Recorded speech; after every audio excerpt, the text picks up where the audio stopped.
할렐루야. 오늘도 주님 앞에 나오신 여러분을 주의 이름으로 축복합니다. 우리 하나님 말씀 함께 보겠습니다. 하나님 말씀 룻기 4장 13절에서 22절 마지막 절까지 다 같이 합독하겠습니다. 이에 보아스가 룻을 맞이하여 아내로 삼고 그에게 들어갔더니 여호와께서 그에게 임신하게 하심으로 그가 아들을 낳은지라. 여인들이 나오미에게 이르되 찬송할지로다. 여호와께서 오늘 내게 기름 물을 자를 없게 하지 아니하셨도다. 이 아이의 이름이 이스라엘 중에 유명하게 되기를 원하노라. 이는 내 생명의 회복자이며 내 노년의 봉양자라. 곧 너를 사랑하며 일곱 아들보다 귀한 내 며느리가 낳은 자로다 하니라.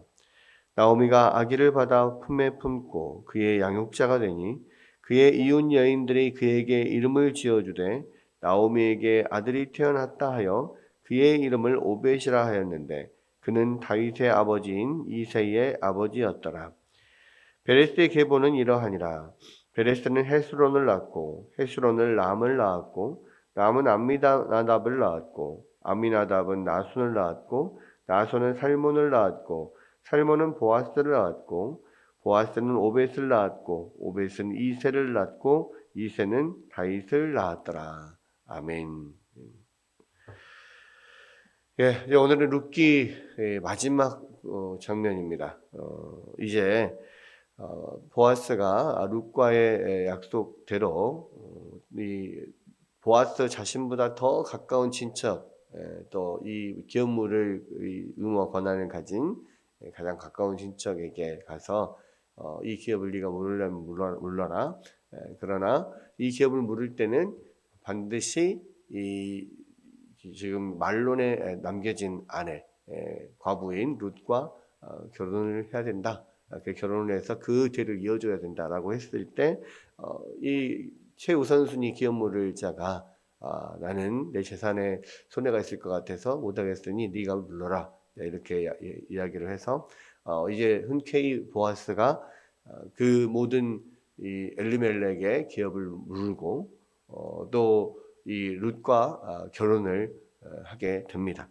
그래서 이제 오늘 13절에 보면은 이에 보아스가 룻을 맞이하여 아내로 삼고 그에게로 들어갔더니 여호와께서 그에게 임신하게 하심으로 그가 아들을 낳은지라. 이게 지금 하나님께서 이 역사하고 계신다. 또한 하나님께서 이 모든 과정에 역사하셨다라고 하는 것을 이 한 문장이 이야기를 하고 있습니다. 사실 룻기에서는 하나님께서 계속 뭐 나타나시지도 않고 하나님께서 뭐 무언가를 막 이렇게 하셨다라고 하는 면들이 거의 나타나지 않아요. 근데 여기에서는 이 보아스가 룻을 맞이하여 아내로 삼고 그와 동침하였을 때 여호와께서 그에게 임신하게 하심으로 그가 아들을 낳았다 이렇게 나오는 거죠. 그러니까 지금 그 보아스와 룻이 결혼해서 아들을 낳은 것이 그냥 자연적으로 그렇게 된 게 아니라는 겁니다. 하나님께서 역사하셔서 임신하고 아들을 낳게 된 거라는 거예요. 왜 그렇습니까? 보아스는 나이가 많아요. 나이가 많고 그리고 어떤 상황이었는지 지금까지 그 나이가 많았지만 또 유력한 자였지만 결혼을 못했는지 결혼을 했으나 자식이 없었는지 잘은 모릅니다. 그런데 분명한 것은 그동안 이 나이가 늙을 때까지 이 자식이 없었다는 거, 아들이 없었다는 것이고요. 또 룻도 마찬가지 말론과 결혼하고 10년 이상을 함께 살았다고 보통 보는데 그 사이에 아들이 없었단 말이에요. 그러니까 두 사람이 사실 결혼해서 아들을 낳을 확률이 그렇게 크지 않습니다.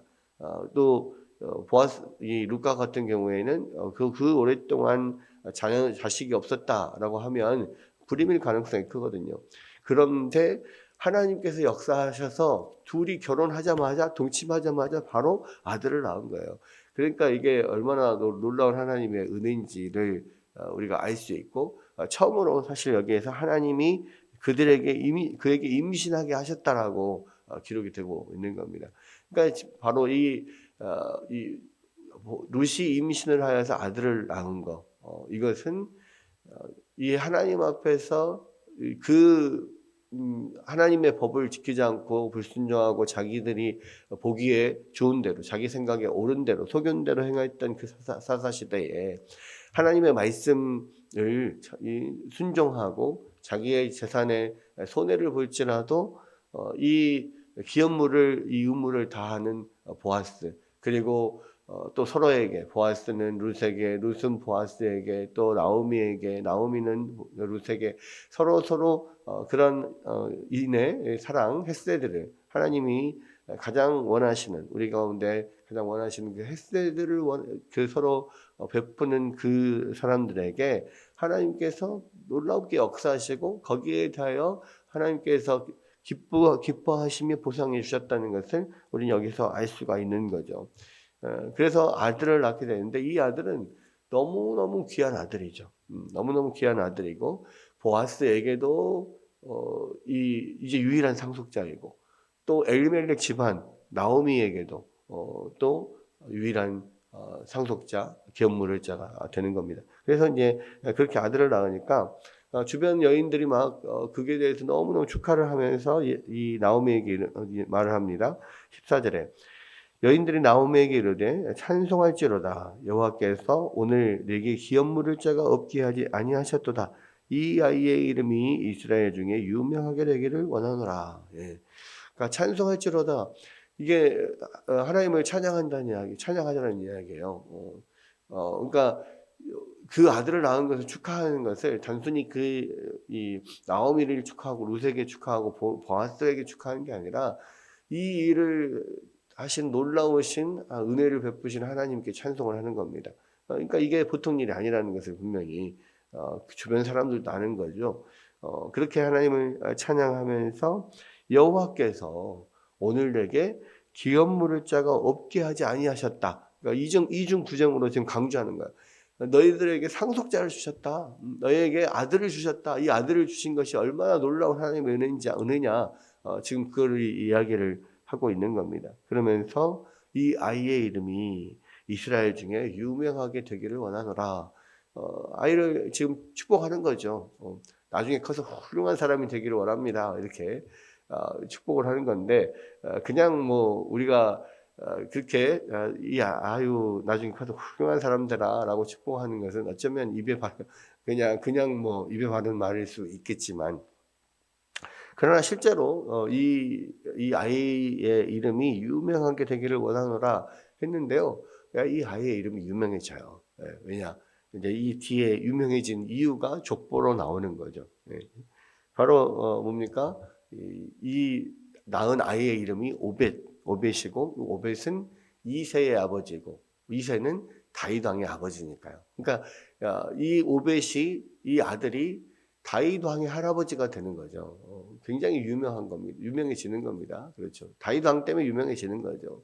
그리고 사실 다윗 왕 때문에 유명해지는 그 일은 오벳이 아마 살아 있을 동안에 그런 일이 있을 수도 있습니다. 그렇죠. 할아버지니까. 그러나 오벳이 죽고 나서도 이 아이의 이름은 굉장히 유명해질 수밖에 없는 게 왜냐하면 바로 나중에 태어나시는 그 계보로 태어나시는 예수 그리스도의 조상이 되는 거니까 참 놀라우게 그런 유명한 사람이 되는 거죠.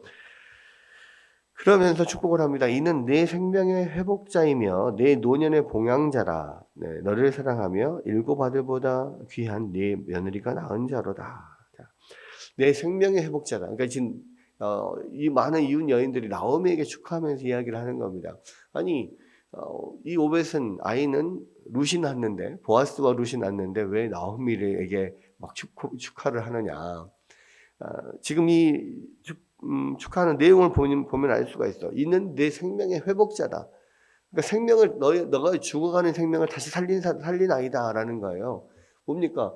사실 이 나오미와 룻은 아이가 없어서 아들이 없어서 남편도 없고 아들도 없으니까 사실 아무런 소망이 없었던 사람들이거든요. 그렇잖아요.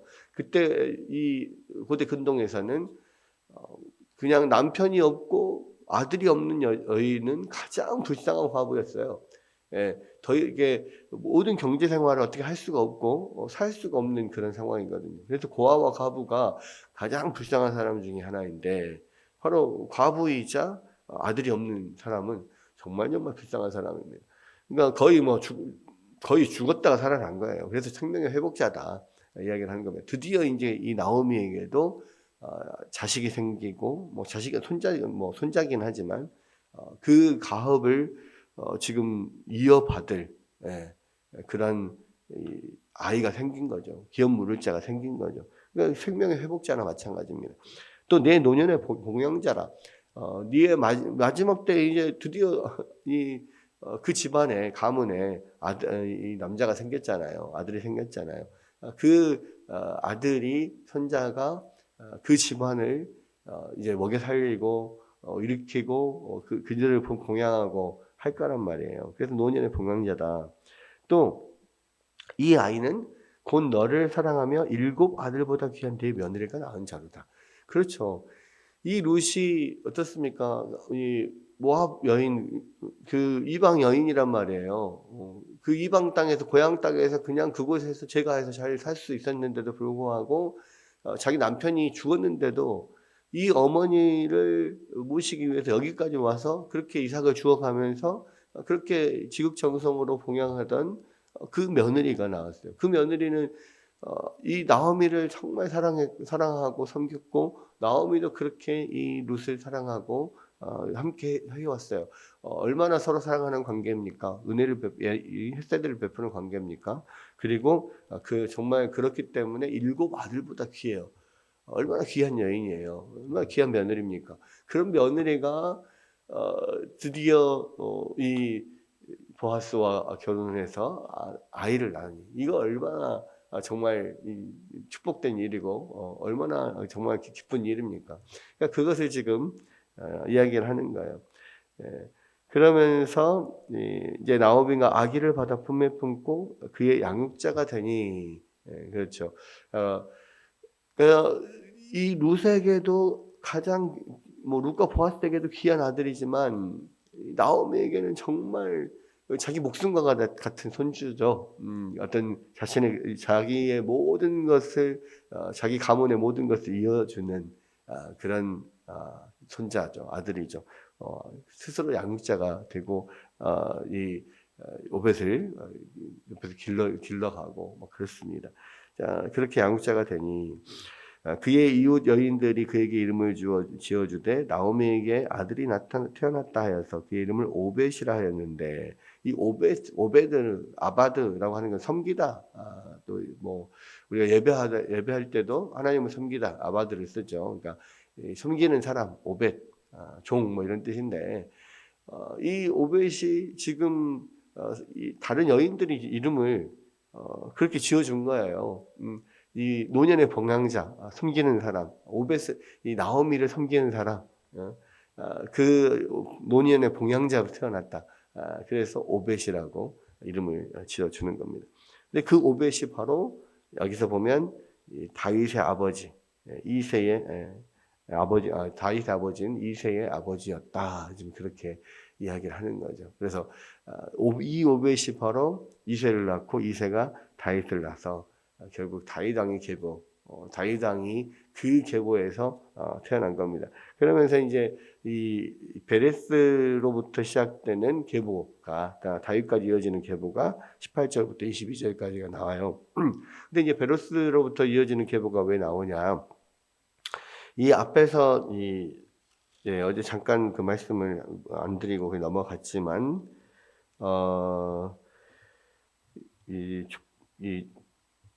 그 보아스가 기업물을 권리를 획득할 때 성문에 있는 장로들과 백성들이 이 축복하는 내용이 나옵니다.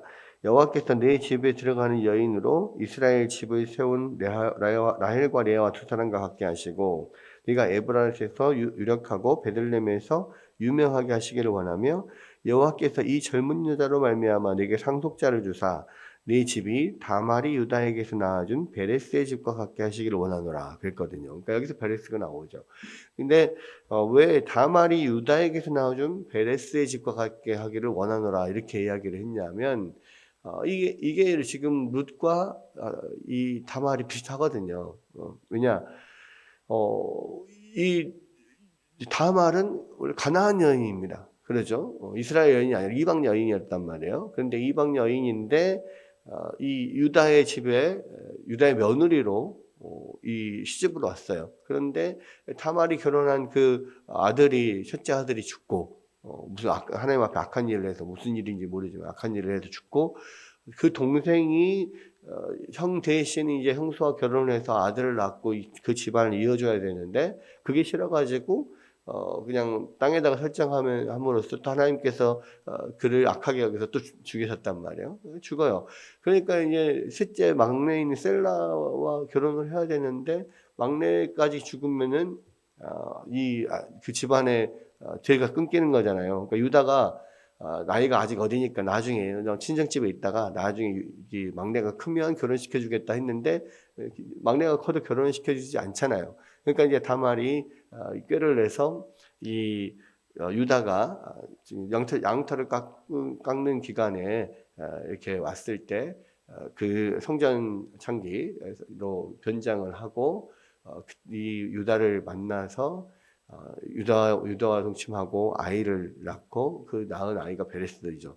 근데 이게 이 베레스를 이 베레스는 결국 뭐 이게 뭐 그렇게 뭐 아주 아름다운 이야기는 아니지만 사실은 다말이 그렇게 했던 이유는 그 집안의 대를 잇고 자녀 아이를 낳아줘야 될 의무가 있기 때문에 다말은 그 의무를 충실했던 거고 유다는 자기 아들을 막내까지 죽을까봐 그냥 자꾸 그것을 결혼 안 시켜주는 그런 일들이 있었죠. 근데 어쨌든 그 의무에 충실해서 이 베레스를 낳은 다말처럼 룻도 이 엘레멜렉 가문의 죄를 이어서 이 기업물을 자를 낳기 위하여서 지금 나이가 많지만 기업물을 자인 보아스와 결혼을 한 거잖아요. 그러니까 이 의무를 다하기 위해서 최선을 다하는 면들 이방 여인이라는 거 이런 것이 비슷하기 때문에 베레스와 같게 하기를 원하노라. 다말이 유다에게서 낳은 베레스의 집과 같이 되기를 원하노라 이렇게 이야기를 한 거예요. 근데 그 베레스로부터 비슷한 케이스인 이 베레스로부터 쭉 계보가 지금 나오는 겁니다. 그래서 베레스는 헤스론을 낳고 헤스론은 람을 낳았고 람은 암미나답을 낳고 암미나답은 나손을 낳고 나손은 살몬을 낳고 살몬은 보아스를 낳고 보아스는 오벳을 낳고 오벳은 이세를 낳고 이세는 다윗을 낳았더라. 여기 보면은요. 이 베레스는 그래서 이방 여인 가나안 여인 이 다말이 유다에게서 낳은 아들이잖아요. 그러니까 사실 이방 여인의 그런 그 이야기가 좀 들어가 있어요. 그리고 여기서도 보면 이 사실 보아스를 낳은 살몬도 아마도 기생 라합과 결혼을 해서 이 아마 보아스를 낳았을 거라고 생각을 합니다. 그러니까 이 암미나답, 나손, 살몬 이 사람들이 바로 출애굽해서 여호수아와 함께 가나안 땅에 들어올 때 그때의 어떤 유다의 그런 지도자들이었거든요. 그 할아버지, 뭐 아버지, 아들 뭐 이런 식으로 되어 있는데 아마 이 살몬이 이 기생 라합과 결혼한 그 두 명의 정탐꾼 중에 한 명이었을 거다. 보통 그렇게 생각을 합니다. 그러니까 이 가나안 여인 다말 또 이 가나안 여인 기생 라합 그리고 그 기생 라합이 낳은 보아스가 이방 여인 룻과 결혼해서 낳은 오벳. 그러니까 이 오벳이 이제 이세를 낳고 이세가 다윗을 낳고 이 베레스에서 다윗까지 이어지는 모든 이 계보 안에는 벌써 세 명의 이방 여인이 들어가요. 이 가나안 여인 다말, 또 가나안 여인 기생 라합, 모압 여인 룻. 결국은 이러한 이방 여인이지만 어떤 하나님의 뜻에 순종하고 또 하나님의 뜻을 이루기 위해서 노력했던 그런 여인. 사실 별로 그렇게 뭐 좋은 아름다운 이야기는 아니지만 나름대로 열심히 하나님 앞에 하나님을 또 경외하고 하나님의 뜻에 순종하기 노력했던 이 여인들이 이 계보 안에 지금 나와 있지, 겉으로 드러나지 않지만 거기 들어와 있는 거예요. 그래서 그 계보를 통하여서 다윗 왕이 나왔다. 그러니까 이것이 결국은 어떻게 하나님께서 지금 이 다윗 왕과 또 그 이후에 예수 그리스도가 태어나시는 그 모든 과정 안에 하나님께서 어떻게 좀 역사하시고 계시는지, 그리고 이것들을 통하여서 하나님은 그런 기적적인 역사 가운데서 하나님께서 하나님 앞에 순종하는 자들, 하나님을 경외하는 자들을 어떻게 사용하시는지, 이런 면들을 지금 보여주고 있는 거거든요. 오늘 룻기를 마지막으로 마치면서 이 계보가 기록되어 있다는 것이 이제 바로 그런 이야기입니다. 그래서 하나님께서는 하나님을 경외하고 하나님의 뜻에 순종하는 자들을 하나님께서 놀라운 그런 영광으로 이 영광의 그 계보 위에 기록하여 주시는 그런 면들, 그것들을 통하여서 또 예수 그리스도, 다윗과 예수 그리스도가 태어나는 하나님 그런 놀라운 역사를 이루시는 것을 우리 가운데 보여주면서 룻기를 마치는 겁니다. 결국 그렇게 하는 것은 어떤 거예요? 룻기를 읽는 모든 사람들이 그렇게 하나님을 경외하고 하나님 뜻에 순종하기를 하나님께서 지금 말씀하고 계시는 거죠. 오늘도 이 룻기를 마치면서 하나님 우리의 삶에서도 정말로 하나님을 경외하고 하나님 앞에 철저히 순종함으로 또 하나님 앞에 하나님께서 주시는 놀라운 또 이 축복을 누리는 우리 모두가 될 수 있기를 기도하며 나아가는 아침이 되기를 주의 이름으로 축원합니다.